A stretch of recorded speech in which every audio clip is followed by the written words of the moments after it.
Добрый вечер, уважаемые слушатели. Сегодня наша лекция она будет посвящена национальной одежде. Куда и как носить вообще национальную одежду в современном мире? Этот вопрос, конечно, очень многих волнует не только в нашей республике, но и волнует практически во всем мире. Да? И поэтому для того, чтобы дать полную картину тех понятий, да, я разделила свою лекцию на ряд блоков. И начнем, наверное, с того, что как вообще мировая мода влияет на стиль современного человека. Как вообще он должен носить одежду. И, наверное, начну с того, что в современном обществе вообще вряд ли можно найти человека, который носит национальный костюм. Правильно? Да, действительно, оно так и есть. И сегодня он больше выбирает и одежду европейского типа, и, конечно же, вся индустрия европейской современной одежды, да, он полностью поглощает традиционный стиль одежды. И, наверное, тут надо сказать, что внешне оно так и кажется. А вот если войти во внутренний мир вообще традиционного костюма, да, вообще общества, то можно увидеть, что все-таки традиционный национальный костюм, да, он в большей степени сохраняется. Сохраняется стиль, этнический стиль в большей степени, да. И, наверное, вы все знаете, что если вы прибываете в какую-то определенную страну, например, возьмите Индию, Китай, Японию, скандинавские страны, практически все, вы видите и узнаете национальную одежду, национальный костюм, их традиционный, да. То есть практически мы все видим, что стиль традиционной одежды, да, несмотря на вот такие перегибы, да, современной глобализации вообще моды, да, она сохраняется. Что касается у нас в республике, вот мы, когда говорят Якутия, в большей степени у нас появляется в глазах что? Алмазы, ленские столбы наши знаменитые, наши чороны, да. Но и, конечно, вот в последнее время очень часто появляется такое понятие девушки в национальных костюмах. Вы согласны со мной? Да, наверняка согласна, потому что вот этот национальный традиционный якутский костюм, он стал узнаваемым. Он узнаваем уже практически во всем мире. Это, конечно же, благодаря нашим, ну, наверное, народным мастерицам, нашим исследователям якутской одежды, таким как Светлана Петрова, Рима Гаврилева, нашим модельерам, Августиной Филипповой, Даяной Кардашевской, Зинаидой Заволоской и других молодых модельеров, которые практически не только пропагандируют, не только утверждают каноны, да, но и практически продвигают их вперед. Вот с этой точки зрения надо сказать, что вообще вот этот традиционный костюм или его стиль, он в большей степени становится узнаваемым. У нас наша якутская одежда. Да? Хочу сказать, что вообще, почему мы говорим, что каждая этническая группа, каждый народ сохраняет свою традицию, да, традиционную национальную одежду. Дело в том, что исторически так сложилось, да, что люди, проживая на определенной территории длительное время, да, они практически вырабатывают какие-то определенные обряды, какие-то определенные традиции. И она, конечно же, прежде всего как раз отражается в манере одеваться. Вы наверняка все слышали такой термин, как «встречает по одежде». Было? Да, есть. И поэтому, когда вот в Якутию пришли первые путешественники, первые, ну скажем, служили люди, да, они прежде всего обратили свое внимание как раз на манеру одеться. И поэтому они в своих сообщениях очень часто писали, что местные одевают отличную от европейцев одежду. То есть то, что в глаза бросается прежде всего. В глаза прежде всего, конечно, кажется одежда. Вот с этой точки зрения мы можем понять, что одежда, она является как бы позиционирует как этническую идентичность. Вот с этой точки зрения, наверное, очень правы все исследователи, которые вообще обращают внимание именно на эту особенность этноса, определенного этноса.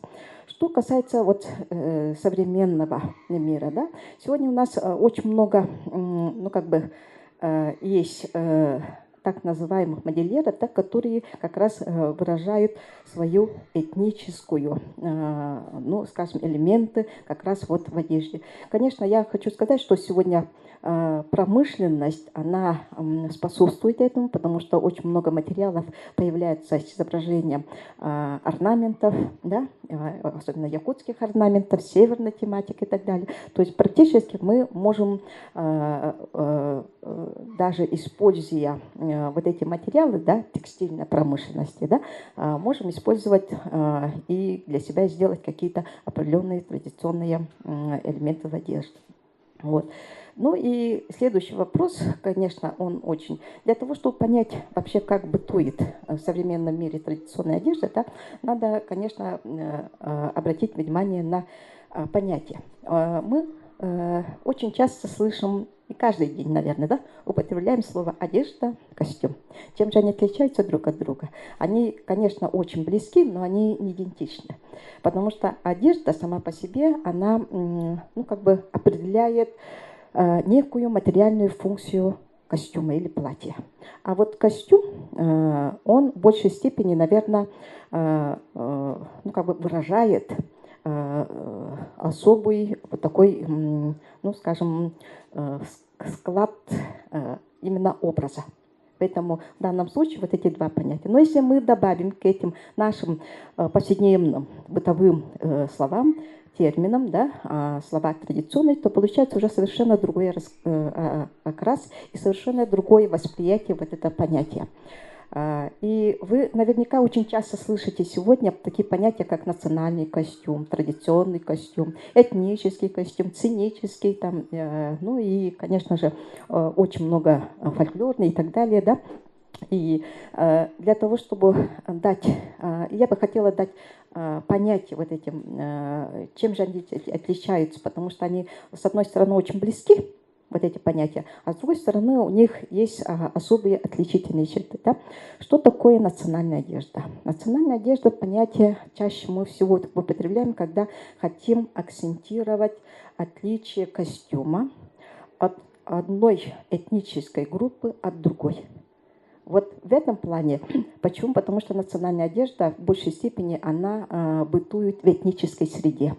И она в большей степени привержена традициям, потому что сохраняя традиции, как раз и в большей степени реконструируя их, формы, материал, покрой, все это полностью как раз выражается в национальной одежде. Мы также употребляем слово «традиционная одежда». Традиционная одежда, и вот это термин, да, он больше, наверное, так же, как и национальная одежда, акцентирует свое внимание на этническую принадлежность, то есть этническая идентичность, как мы говорим, да. И поэтому традиционная одежда, она близка к национальной одежде, и поэтому мы чаще всего употребляем вот этот термин «традиционный овенский костюм» или «традиционный якутский костюм». Да? И поэтому вот здесь уже само словосочетание, да, нам говорит о том, что это будет традиционная, уже выраженная и, ну, по крайней мере, сохраняемая традиции одежда. Вот следующий термин, который бы я хотела вам сказать, этнический костюм или этнокостюм. Сегодня очень часто в мире моды используют вот этот термин этнокостюм, да? И чем же он отличается? Дело в том, что этнический костюм, он включает в себя только, скажем так, национальный колорит. Он включает в себя только элементы, какие-то особые образы, которые включают как раз вот, ну, в национальную одежду или одежду. Что еще характерно здесь, да? Чем они отличаются друг от друга, национальный и вообще традиционный, этнический костюм, да? Если традиционный национальный костюм, он больше привержен традициям, как я уже сказала, то этнический костюм, он больше, наверное, выражает национальный колорит. Все. На этом поэтому мир моды, современный мир моды, особенно, да, использует вот этот термин этнокостюм или этнический костюм. Ну и дальше для того, чтобы сказать, как вообще куда его одевать и так далее, вот на этот вопрос я бы хотела дать, пояснение, да. У нас для того, чтобы одеть традиционную или национальную одежду, да, у нас в большей степени проявляется должно, или связано с традиционной культурой. Вот мы всегда говорим, у нас есть очень хорошая традиция, да, последние годы особенно, да, вот 20-30 лет, у нас появляется интерес к национальной одежде, да. Вот. С чем оно связано? Прежде всего, оно связано с национальными этническими праздниками, которые у нас происходят в республике. Это у нас, Исых. Это у нас Авинек, это у нас Бакалдын, это у нас Шахаджибы, которые считаются этническими национальными праздниками. И вот эти праздники, которые в 90-х годах были подняты на более такой высокий уровень, да, на государственном уровне, он, конечно же, повлиял на развитие как раз вот национальной традиционной одежды, культуры. Да. Вот возьмите якутский национальный язык. Сегодня практически для нас вот этот праздник, да, считается праздником, этническим праздником, имеющим какое-то сакральное значение. Правильно? Поэтому каждый человек, наверное, стремится одеть как раз вот, традиционную одежду. Хотя, может быть, многие не знают смысла. Для чего вообще одевает эту одежду? Почему мы должны одевать холода? Почему мы должны одевать кассеты, да? И вообще использовать традиционную свою одежду? Смысл, значение, функции вообще национальной одежды, да, для человека, он, наверное, имеет большую роль. Почему? Потому что человек соприкасается с сакральным миром, тем, что нужно, или как сакральную функцию, или обрядовую функцию начинает играть вот эта одежда. Да? Дальше у нас очень много часто стали использовать и одевать на свадьбах именно национальную одежду.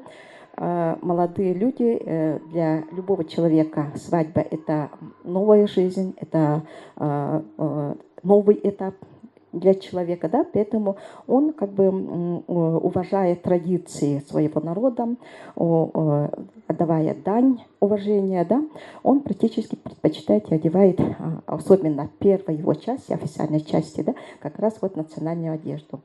Где еще у нас можно одевать традиционную национальную одежду, да?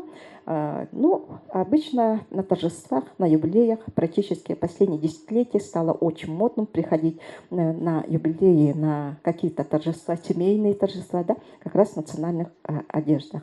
Это очень, конечно, такой процесс радует, потому что появляется интерес к национальной традиционной культуре не только уже, взрослого населения, да, но и уже и молодых людей. Это, конечно, очень радует. Следующий момент, когда одевают национальную одежду, это наши артисты. Артисты, которые преподносят и пропагандируют нашу традиционную национальную одежду. Да? Но я бы, конечно, отнесла их стиль, их одежду, да, к стилизованным современным этническим костюмам, потому что в большей степени у них сценическое получается. Да? И поэтому вот эта фольклорная, сценическая, она в большей степени как раз вот проявляется именно тенденции осовременения как раз вот национального стиля. Вот в данном случае. И у нас очень много, и часто следующий момент, да, у нас очень много и часто одевают их на фольклорные коллективы, да, фольклорные коллективы, которые практически также используют его.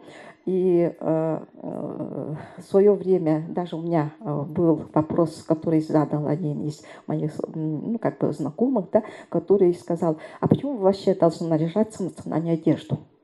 Вот вопрос, который был задан человеком, уже в возрасте, который практически должен был пропагандировать и так далее. Он сказал, что практически он чувствует себя в национальной одежде, говорят, не то что артистом, а клоном, как он мне выразился. Да? Но это, конечно, было уже лет 10. Сейчас, сегодня уже практически все одевают этот костюм, да, уже независимо от места, роли и вообще значения. Да? Вот. Что еще хотелось бы сказать? У нас очень много и часто спрашивают: а повседневной жизни вообще можно носить? Но я думаю, что в повседневной жизни национальная одежда, она, должна войти и даже входит, наверное. Почему? Потому что у нас зимняя одежда, как вы знаете, связанная с климатом, она вообще полностью можно преобразить свою зимнюю и демисезонную одежду, да?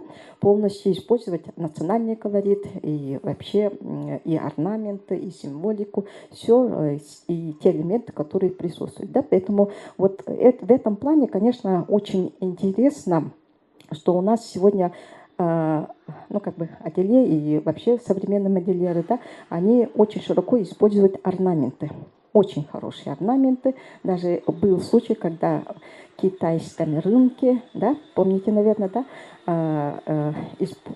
орнаменты, якутские орнаменты, и был такой вопрос, что вообще нельзя использовать, чтобы они продавали, наши каноны, да. Вот. Был такой дискусс, вот такой разговор, но тем не менее вот этот процесс включения зимней демисезонной одежды, да, она включает. А что касается летней, то практически мы все знаем, что летние платья, они тоже очень широко используются. Сегодня, например, буквально недавно я видела двух девушек, да, которые были одеты, в платье холодай. Очень хорошо смотрелась. Одна из девушек была в длинном платье холодай и с косичком, да, а вторая была тоже в покрое холодай, но короткая. И поэтому для повседневной жизни практически она была очень удобна и даже практична, я бы сказала. И вот это в жару, 30-градусную жару вообще очень хорошо смотрелась и очень, по крайней мере, была очень удобной, как мне кажется. И что дополняло? Их дополняла Илин Кабихер, это украшение, да, якутское украшение, которое очень хорошо дополняло как раз вот это платье холодай. Мне, в принципе, очень понравилось, и даже приятно было смотреть им след. Это был обычный день, да, и практически можно на улице уже видеть вот такую красоту, да, когда молодые девушки одевают вот такие национальные платья, национальных традициях, да. Ну, я бы еще хотела сказать, что у нас вопрос национальной одежды, традиционной национальной одежды, да, он берет свой подъем. Почему? Потому что вы наверняка все были свидетелями очень необычно такое явление, да, и в прошлом году было, и в этом году. Это парад национальных костюмов. Помните, наверное, да? У нас практически это было инициировано Светланой Петровой, Светланой Петровой, и практически мы увидели, как народные мастерицы преобразили практически главную улицу нашего города, да, практически очень красиво и вообще очень приятно было смотреть. Ну и сегодня, когда особенно в субботние дни и так далее, да, в субботу, воскресенье можно видеть уже людей в возрасте, да, наших бабушек, которые практически одевают как раз вот пальто, национальное пальто. То есть они практически уже одевают уже в повседневной жизни, да. Вот. Это очень хорошие примеры, когда мы можем уже видеть, что национальный стиль, он практически возвращается. Я помню 90-е годы, когда начинался процесс возрождения традиционной культуры, да, у нас была мода зимних пальто, именно национальном стиле, да, и с орнаментами и так далее. Практически мы очень много, ну или долго ли, но тем не менее мы носили вот такие пальто, как я помню, да, и их можно было даже заказать уже в ателье. Тогда еще в советском, эту эпоху, да, ателье практически еще существовали, и они могли его как бы изготавливать. Ну, теперь давайте, я бы хотела спросить, а вы видели когда-нибудь официальный дресс-код, национальные костюмы? Можно же? Вот я бы на этот вопрос ответила так, да. Вот очень многие говорят, что национальный дресс-код, в принципе, возможен только в сферах услуги. Ресторан Махтал, все знаете? Да, практически все знаете. И как вам, официантки в национальных холодаях? Очень хорошо смотрятся, да? Практически они полностью дополняют стиль, национальный стиль вообще этого ресторана. Правильно? Они не только дополняют, но они практически вносят какой-то, ну, скажем, свой, наверное, особый вклад именно в стиле вот этого ресторана. Да? Вот. Теперь еще у нас есть торговые центры, где у нас, очень редко, но тем не менее, в принципе, можно в торговых центрах тоже видеть, да, национальных одеждах, там, где продают национальные промыслы в большей степени, да. Дальше. У нас еще есть очень хорошая традиция, стала в спортивных соревнованиях. У нас судьи стали одевать тоже национальные наши, скажем, костюмы, да? И это, конечно, очень приятно, потому что вы наверняка все помните, что впервые они одели когда у нас здесь проходила первенство России по вольной борьбе, и вот эта, скажем, традиция, она передалась практически у нас и игры Гандархана, и Манчары, да, игры Манчары. Практически везде они уже надевают как дресс-код национальных спортивных соревнований. Именно национальных спортивных соревнований. Конечно, он уже вошел. Дальше, что у нас еще есть? Я бы хотела ответить еще. У нас в органы власти тоже входит вот эта система. Вот впервые сотрудники администрации Вилюйского и администрации, да, ввели вот этот дресс-код, который получил название. На еженедельную планерку по понедельникам они одевают национальную одежду. Вы наверняка слышали, и практически он становится как бы тоже традицией для очень многих уже администраций. Есть у нас такие администрации, которые тоже переняли вот этот образ. Да? Дальше. И следуя этому, я бы хотела сказать, что в 2016 году Республика Бурятия, они у нас были, присутствовали, да, несколько раз, да, они очень часто приезжают. И они, депутаты Народного хурала Бурятии, приняли очень интересный документ, да, в котором они, обязывали ношение традиционной одежды для встречи делегаций как раз из других регионов, для того, чтобы показать именно культуру вообще Республики Бурятия. Вот это, тоже то новшество для органов государственной власти, которые практически регионов. Да? Дальше. У нас не только традиционная национальная одежда входит в деловой мир, да, деловую сферу, но я бы хотела сказать, еще отметить Азиатско-Тихоокеанский саммит. Все знаете, экономический саммит, который практически является деловым деловой сферы, да. И в 2001 году они установили очень хорошую традицию, когда все участники стран саммита одевают национальную традиционную одежду страны-хозяйки. Вот в 2001 году Владимир Владимирович Путин и президент США Джордж Буш, они одели китайскую традиционную рубашку. Танчуян называется, да? И, конечно, вот это стало традицией, и с тех пор практически постоянно они одевают, ну, скажем, традиционную национальную одежду той или иной страны, где проводятся вот эти саммиты. Очень интересная традиция. То есть практически я хочу сказать, что традиционная одежда, она уже становится символом, этническим символом вообще государства. Вот с этой точки зрения, с этих позиций практически можно сказать, что она очень, ну, скажем, интересна, да? Вот. Что еще можно сказать про дресс-код? У нас школы тоже одевают, да? У нас по понедельникам национальная гимназия ввела вот эту традицию приходить школьникам как раз в традиционной якутской одежде. Национальная вот это, да? Национальный колорит.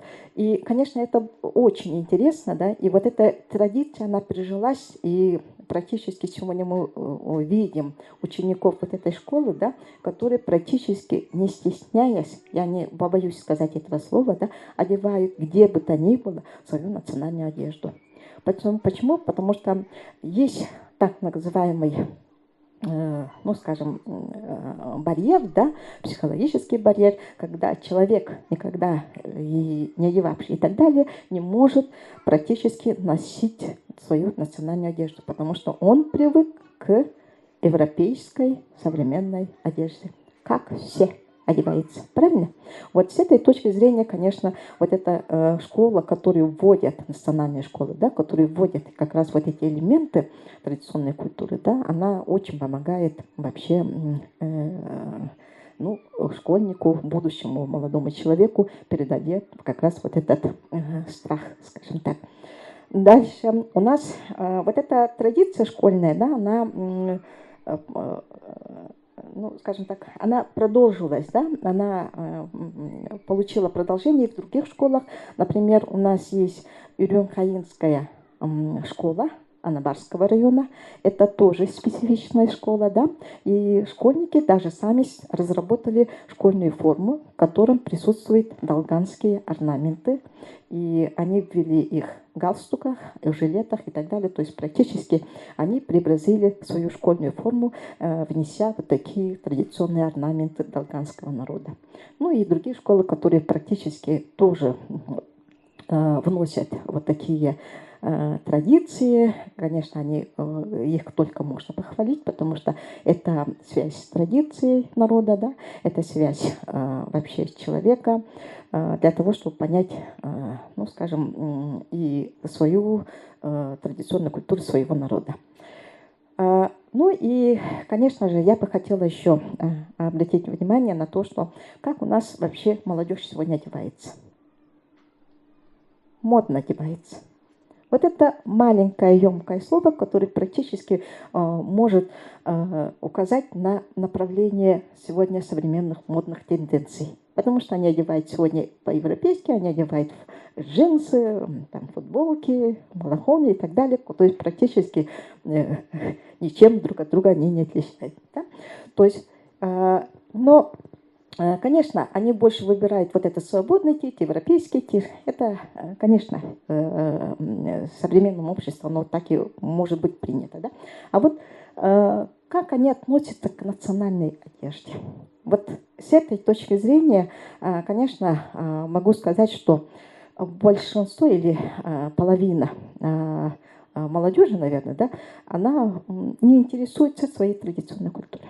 Она не интересуется. Их вообще не интересует, что и как, и вообще, есть ли вообще национальная одежда и так далее. А вот другая половина, она интересуется. И, конечно же, очень интересным является исследования, которые были проведены магистранткой Северо-Восточного федерального университета Михайловой, да, и ее руководителем Борисовой, которые практически, ну, скажем так, выявили и определили, чем же интересуется ли вообще наша сегодняшняя студенческая молодежь национальной одеждой, традиционной национальной одеждой. И как выяснилось, ну, я просто даю ссылку на них, да, практически 48% оказывается интересуется среди опрошенных студентов интересуется традиционной национальной одеждой, но современной. То есть практически из них только 25% сказали, что они могут носить традиционную якутскую, ну, скажем так, одежду. Да? А остальные, вот 48-52%, они сказали, что они могут его носить, элементы национальной, но уже в современном виде, аксессуарами и так далее. Да? В большей степени вот такой как бы интерес. То есть они больше степени предпочитают акценты как раз на, наверное, на современные модели, да, на модели в большей степени. И, конечно же, это, ну, с одной стороны, конечно, жизнь, она идет, да, но с другой стороны, конечно, 25%, которые интересуют и которые готовы одеть традиционную одежду, это, ну, в большей степени этого мало уже, да, для того, чтобы возродить и сохранить нашу традиционную национальную одежду. Ну, и поэтому в большей степени. И вот эти исследования, да, они нам показывают, что в большей степени национальная одежда, да, она интересна не только для взрослого населения, да, но практически для всех, то в плане того, что их можно одеть на праздник ИСЭХ. Это практически больше половины, около 50%, да, студентов, ну, как бы относятся к 31 или 30, больше 30%, да, считают, что их можно одевать в деловой сфере. Да? И 26% считают, что вообще, ну, или 25% считают, что можно их одеть уже, ну, как бы, ну, как сценическую одежду. И только 5%, к сожалению, да, считают, что их можно носить в повседневной жизни. Только 5%. А в большей степени, конечно, они утверждают, что современную одежду можно, ну, как бы декорировать, орнамент, аксессуары какие-то этнические, которые практически могут использовать. И что еще? Очень, наверное, вас интересует вообще, как вообще тогда в современном мире их одеть. Правильно? Да, я бы предпочла вот такой вариант, да, носить национальную одежду и вообще иметь его в своем гардеробе должен, конечно, каждый человек. Каждый человек. Но носить его надо в определенное время, в определенное место, там, где присутствует уже эта необходимость как раз вот этих элементов, да. И поэтому умеренность, которая практически будет присутствовать, она будет иметь, ну, скажем, больше, наверное, значимости, больше интереса для не только молодых людей, но и практически людей уже в возрасте. Да? Вот. Поэтому есть несколько рекомендаций, которые бы я хотела дать. Да? Прежде всего, это то, что в своей одежде, да, в своем одежде, да, надо, наверное, элементы национальные входить только один или два. Все, больше, а там уже будет перебор. Дальше можно очень хорошие, ну, как бы покрои, использовать покрой, да, фактуры и так далее, да, но при этом сочетать уже цветовые гаммы, которые характерны для каждого народа. Это тоже очень такой интересный момент, да, когда практически мы цветовую гамму, я сегодня вам не рассказала, но тем не менее вот эта цветовая гамма, она тоже присутствует у каждого народа. И вот она тоже может выделить так называемую этническую особенность традиционного костюма. Дальше следующий очень тоже интересный момент, да, когда практически мы можем его одевать, сочетая современную и традиционную одежду. То есть практически это может быть жилеты с брюками, это могут быть жилеты с юбками и так далее, кофточками. То есть практически сочетая современное и традиционное. Вот он тоже будет, ну, как бы смотреться умеренно и будет, ну, скажем, и привлекательно, и очень удобно. Вот. Ну, вот, наверное, на этом. Ага, все, спасибо.